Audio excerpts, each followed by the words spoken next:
La mecánica cuántica es la teoría más precisa de toda la historia de la ciencia. En algunos casos, sus predicciones han sido confirmadas experimentalmente con una precisión que alcanza hasta 14 decimales. No existe ninguna otra teoría física que siquiera se acerque a semejante nivel de exactitud. Los láseres, los transistores, las tomografías computarizadas y los relojes atómicos del GPS, todos funcionan gracias a las ecuaciones de la mecánica cuántica. Si la mecánica cuántica no existiera, ni un solo dispositivo electrónico moderno podría existir. Hola a todos. Pero como suele ocurrir, cuanto más extraordinaria es una cosa, mayores son también los problemas que arrastra consigo.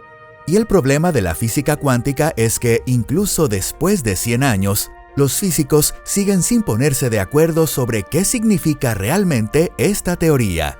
Con la mecánica de Newton, todo está claro. Las manzanas caen, los planetas recorren sus órbitas y las ecuaciones describen perfectamente esos fenómenos. Pero la mecánica cuántica es completamente diferente. En el mundo cuántico se considera que todos los objetos son al mismo tiempo partículas y ondas. Es como si el dinero que llevas en el bolsillo fuera, hasta que lo sacas para comprobarlo, un billete de 100 y al mismo tiempo una moneda de 1.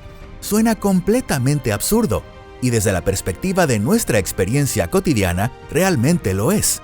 Sin embargo, por extraño que parezca, en el mundo cuántico las cosas funcionan exactamente así.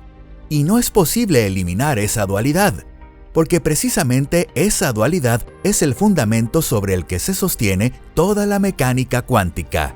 Por eso, este asunto sigue siendo objeto de intensos debates incluso hoy en día. Bienvenidos a Pangea. En este video vamos a explorar juntos dónde se encuentra el verdadero núcleo de esa discusión. Y sobre todo, reflexionaremos sobre por qué existe la posibilidad de que esa controversia jamás llegue a una resolución definitiva. ¡Comencemos!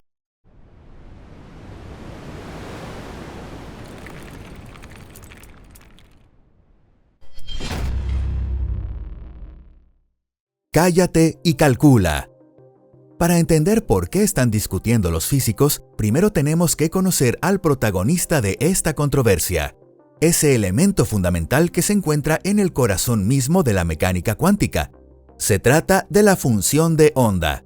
En 1926, el físico austriaco Erwin Schrödinger formuló una ecuación fundamental para la mecánica cuántica, equivalente a lo que las ecuaciones de Newton representan para la mecánica clásica. Esa ecuación tiene como solución una función matemática muy especial. Se representa con la letra griega psi y recibe el nombre de función de onda. Pero, ¿qué representa exactamente? En realidad, ahí es donde se encuentra el mayor problema. El propio Schrödinger pensaba al principio que esta psi describía algo que existía realmente, que el electrón no era un punto como muchos creían, sino algo parecido a una nube extendida por el espacio, y que psi describía precisamente la forma de esa nube. Es una idea realmente hermosa. Sin embargo, esta interpretación se encontró con problemas casi de inmediato. Si el electrón estuviera realmente extendido por el espacio, al detectarlo debería aparecer como una mancha difusa. Pero eso no ocurre. Lo que observamos siempre es un punto perfectamente definido, sin excepción. Por eso, poco a poco, fue ganando terreno la interpretación propuesta por Max Born, que más tarde fue apoyada y desarrollada por Niels Bohr. Según esta idea, psi no es más que una herramienta matemática. Si elevamos al cuadrado el valor absoluto de psi, obtenemos la probabilidad de encontrar un electrón en un punto determinado del espacio en un instante concreto. Es decir, no describe al electrón en sí, sino la posibilidad de encontrarlo allí. De hecho, antes de ser observado, el electrón ni siquiera tiene una posición definida. Literalmente, no la tiene. El electrón está distribuido por todo el espacio en forma de probabilidades. Solo en el instante en el que un aparato de medición detecta el electrón, psi se contrae instantáneamente hasta un único punto. Este fenómeno se conoce como colapso de la función de onda. Esta forma de pensar terminó apareciendo en los libros de texto bajo el nombre de Interpretación de Copenhague, en referencia a la ciudad donde trabajaba Bohr. Y todavía hoy sigue siendo la postura predominante en la mayoría de los manuales, nada menos que desde hace 100 años. Pero ¿qué significa realmente ese colapso? ¿Qué ocurre exactamente en el momento de la observación? Nadie lo sabe. Por eso, algunos científicos propusieron aceptar simplemente que el colapso ocurre y no darle más vueltas al asunto. Esta actitud terminó haciéndose famosa entre los físicos con una frase que se volvió casi legendaria: «Cállate y calcula». Aún así, siempre hubo personas que no quedaron satisfechas con una explicación así. Y de ese desacuerdo nació una controversia que lleva ya un siglo enfrentando a esos investigadores con la Escuela de Copenhague. Actualmente existen al menos 5 corrientes importantes dentro de este debate. Cada una posee su propia visión de la realidad, y sin embargo, todas son compatibles con los experimentos desde el punto de vista matemático. Hasta ahora, ninguna ha podido ser demostrada ni refutada de forma definitiva. Veamos qué es exactamente lo que propone cada una de ellas. 5 versiones de la realidad. Empecemos por la interpretación más antigua y, aún hoy, la más influyente de todas: la interpretación de Copenhague. Como ya hemos visto, su postura es tan sencilla como audaz. Sostiene que la función de onda es una herramienta para calcular probabilidades, no un objeto que exista físicamente. De hecho, preguntar qué es realmente psi carece de sentido según esta visión. La realidad solo nace en el instante de la observación. Hasta ese momento, lo único que existe son probabilidades. Ahora bien, esta postura tiene 3 grandes problemas. El primero es precisamente ese vacío que mencionamos antes, el colapso. Nadie sabe por qué ocurre ni cómo ocurre. El segundo es que traza una misteriosa frontera entre el mundo cuántico y el mundo de los aparatos de medición, pero no puede explicar dónde se encuentra exactamente esa frontera. Después de todo, los aparatos de medición también están hechos de átomos, por lo que la mecánica cuántica debería aplicarse igualmente a ellos. Y el tercer problema es que evita deliberadamente la pregunta de qué está ocurriendo realmente durante una observación, renunciando así a intentar comprender la propia realidad. Y se supone que la ciencia existe precisamente para explorar la realidad. Por eso surgieron muchas otras interpretaciones. En 1957, el físico estadounidense Hugh Everett propuso en su tesis doctoral una idea que parecía completamente descabellada: que el colapso de la función de onda simplemente no existe, que la ecuación de Schrödinger siempre se cumple, sin excepciones. Entonces, ¿qué ocurre en el instante de la observación? Pues esto: cuando un instrumento de medición interactúa con un sistema cuántico, todo el conjunto, el objeto observado, el aparato y el propio observador, pasa a un estado de superposición, un estado en el que todos los resultados posibles existen simultáneamente. Sin embargo, nosotros como observadores no vemos esa superposición, solo percibimos un único resultado. ¿Por qué? Porque nosotros mismos formamos parte de esa superposición. En una de las ramas observamos un resultado, en otra rama observamos otro diferente, y ambas ramas son igualmente reales. Esta es la llamada interpretación de los muchos mundos, según la cual el universo se ramifica cada vez que ocurre un acontecimiento cuántico. Suena completamente disparatado, casi como ciencia ficción, ¿verdad? Pero matemáticamente, esta teoría es impecable. Además, al no necesitar el colapso de la función de onda, resuelve elegantemente el mayor problema de la interpretación de Copenhague, aunque el precio a pagar es enorme. Hay que aceptar la existencia de infinitos mundos paralelos y de innumerables versiones de uno mismo viviendo en ellos. La tercera escuela toma un camino completamente opuesto. Se trata de la teoría de la onda piloto, también conocida como la teoría de Broglie-Bohm. Según esta interpretación, el electrón sí es una partícula puntual que existe realmente. Como una pelota ordinaria, siempre tiene una posición definida. No está disperso por todo el espacio. Entonces, ¿qué es psi? Psi es una onda física real que existe junto a la partícula y la guía como si fuera un director invisible. Por eso recibe el nombre de onda piloto, Este campo sabe de antemano hacia dónde debe dirigirse la partícula y ésta sigue obedientemente sus indicaciones. En esta visión no hay nada fantasioso, ni aleatoriedad, ni colapso. Todo está determinado. El electrón ya estaba allí desde el principio, simplemente nosotros no lo sabíamos hasta observarlo. Es una imagen casi clásica, muy intuitiva para nosotros, y ahí reside gran parte de su atractivo. Pero sus problemas también son bastante serios. Para que la onda piloto funcione, debe conectar instantáneamente partículas separadas por cualquier distancia, algo que entra en una relación muy delicada con la teoría de la relatividad espacial de Einstein. A partir de aquí entramos en interpretaciones más recientes. Hay muchas, pero vamos a centrarnos en dos especialmente interesantes. Qubism es la abreviatura de bayesianismo cuántico y apareció a comienzos de los años 2000. Sus defensores sostienen que psi no describe el mundo en sí mismo, sino más bien el conocimiento que un observador posee acerca de ese mundo. En otras palabras, mi función de onda no es tu función de onda. Incluso para el mismo electrón, distintas personas pueden asignar funciones de onda diferentes si disponen de información distinta. La realidad existe objetivamente, pero psi no está relacionada con ella de manera directa. Psi es simplemente una herramienta que permite al observador apostar por los resultados futuros, como haría un pronosticador de carreras de caballos. Y por último está la interpretación relacional, propuesta por el físico italiano Carlo Rovelli. Su planteamiento es aún más peculiar. Afirma que no se trata únicamente del conocimiento del observador. Las propiedades físicas en sí mismas no existen de manera absoluta. Solo aparecen cuando un sistema interactúa con otro sistema. Un electrón puede tener una posición definida con respecto a un aparato y al mismo tiempo no tenerla con respecto a otro. En esta visión, incluso la propia realidad deja de ser absoluta y se vuelve relativa. La realidad se divide, por así decirlo, en innumerables realidades locales.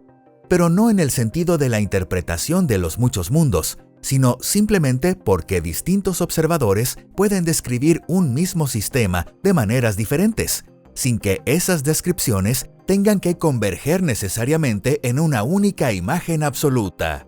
Lo más problemático es que todas estas interpretaciones predicen exactamente los mismos resultados experimentales. En esencia, no pueden distinguirse mediante observaciones.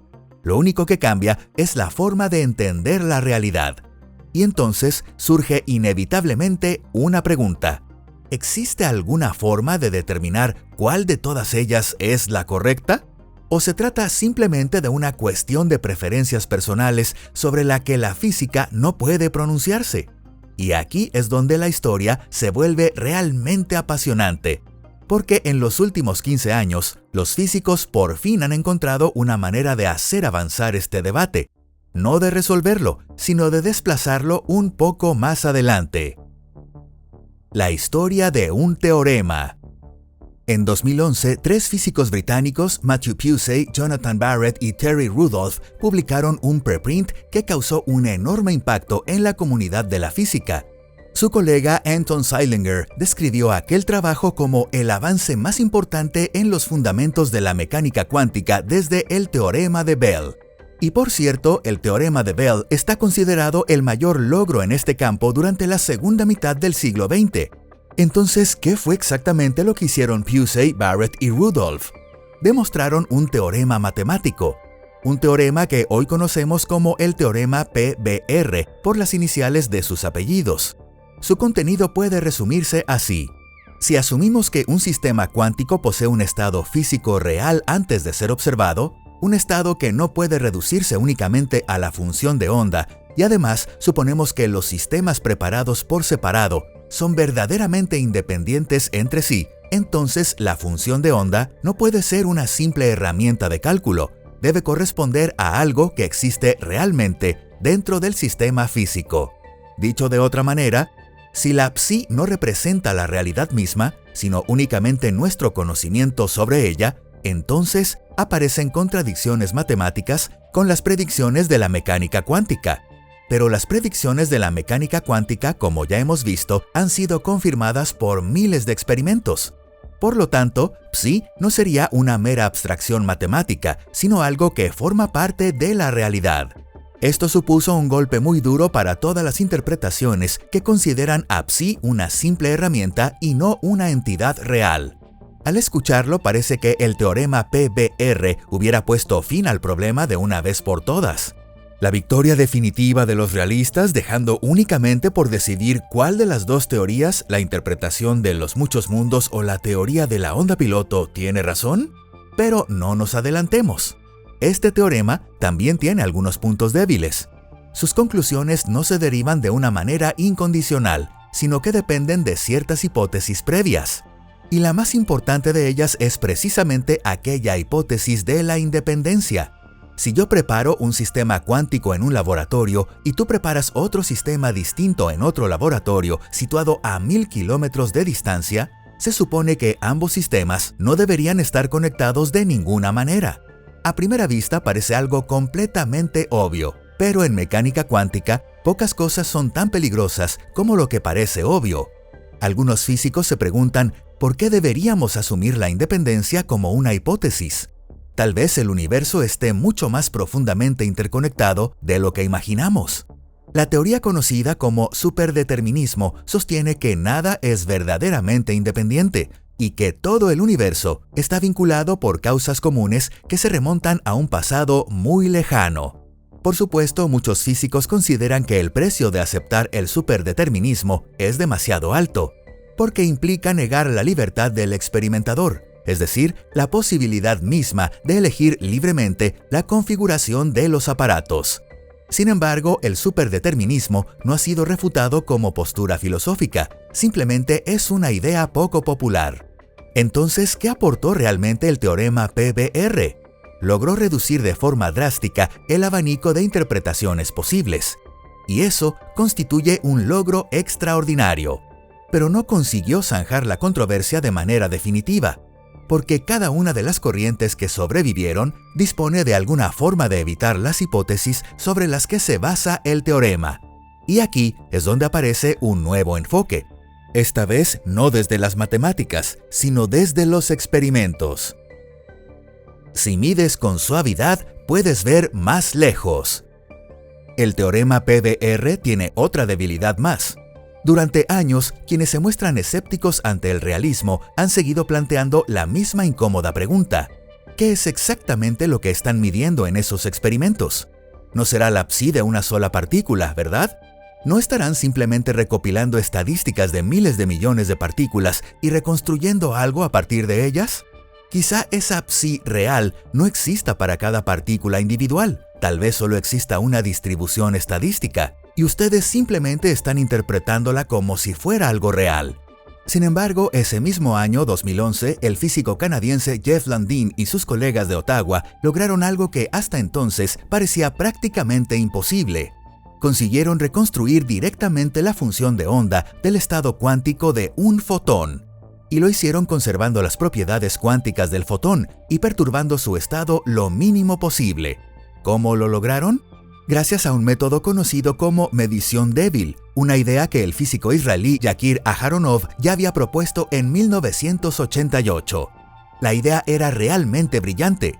Sabemos que una medición normal destruye el estado cuántico. Entonces, ¿qué ocurriría si midiéramos de una forma extremadamente débil? Lo bastante débil como para apenas afectar al sistema, pero aún capaz de extraer una pequeña cantidad de información. La información obtenida de un único fotón mediante una medición débil es prácticamente nula. Por eso el experimento se repite una y otra vez con fotones preparados exactamente en el mismo estado, acumulando cuidadosamente los resultados. Poco a poco, la forma de la función de onda comienza a revelarse, y lo que aparece no es una simple distribución estadística obtenida mediante mediciones convencionales, sino la propia función de onda con todas sus propiedades. Utilizando este método, el grupo de Landin logró por primera vez leer directamente la función de onda de un fotón en el sentido más literal de la expresión. Esto debilitó de forma considerable el principal argumento de los escépticos. Si psi fuera únicamente una estadística construida a partir de muchas partículas, ¿cómo habría sido posible medirla en un único fotón? Las interpretaciones que consideran a psi algo puramente estadístico prácticamente no tienen una respuesta convincente para esta cuestión. Pero eso no significa que el problema haya quedado resuelto. A los físicos les sigue asustando la idea de que la función de onda sea una entidad física real, algo sin equivalente en todo lo que conocemos. Nosotros también formamos parte de la ecuación. Entonces, después de 100 años de debate, ¿qué hemos conseguido realmente? El teorema PBR ha reducido de forma considerable el abanico de interpretaciones posibles. Y gracias a las mediciones débiles, incluso hemos llegado a poder ver, literalmente, la función de onda sin destruirla. Aún así, la respuesta definitiva a la pregunta ¿qué es psi? Sigue sin aparecer. Y quizá nunca aparezca. ¿Por qué? Porque parece que los físicos se están acercando a los límites mismos de la comprensión humana. Somos criaturas que hemos evolucionado dentro del mundo macroscópico. Nuestros cerebros están especializados en conceptos como partícula, onda, aquí o allá. Intentamos explicar imágenes familiares, algo que no se parece en absoluto a nada de lo que existe en nuestra experiencia cotidiana. Es como intentar explicarle qué es una esfera a alguien que vive en una hoja de papel bidimensional. Esa persona podrá ver un punto o un círculo que se expande, pero jamás comprenderá la verdadera naturaleza de un objeto tridimensional, porque en su mundo ni siquiera existe el concepto de arriba. Esto recuerda a uno de los problemas clásicos de la filosofía, la idea de que es imposible describir completamente un sistema mientras se permanece dentro de él. Estamos intentando comprender los fundamentos de la realidad utilizando para ello el lenguaje y la lógica de un mundo macroscópico que, en última instancia, está construido sobre esa misma realidad. Sabemos que las ecuaciones funcionan, pero el significado profundo que se esconde detrás de ellas parece escapársenos constantemente. Tal vez sea porque nosotros mismos también formamos parte de esa ecuación. Y así llegamos al final de esta historia. No con un final al estilo de Sherlock Holmes donde todos los misterios quedan resueltos, sino con la aceptación de que la realidad es muchísimo más profunda y extraña de lo que incluso nuestra imaginación más audaz puede concebir. Si te ha gustado este video, no olvides dejar tu me gusta y compartirlo con tus amigos. Gracias por acompañarnos. Nos vemos en el próximo video. ¡Hasta luego!